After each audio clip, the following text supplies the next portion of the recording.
Tatsakallan gunarnavasya Vande Guru Sri Charanaravindan.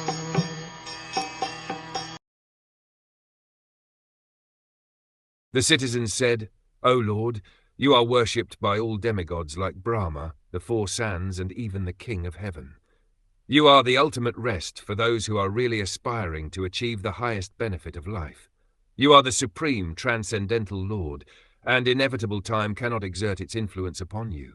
The Supreme Lord is Sri Krishna, as confirmed in Bhagavad Gita, Brahm Samhita, and other authorized Vedic literatures.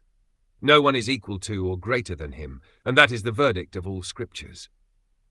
The influence of time and space is exerted upon the dependent living entities, who are all parts and parcels of the Supreme Lord.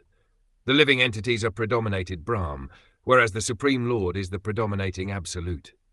As soon as we forget this clear fact, we are at once in illusion, and thus we are put into threefold miseries, as one is put into dense darkness. The clear consciousness of the cognizant living being is God consciousness, in which one bows down unto him in all circumstances.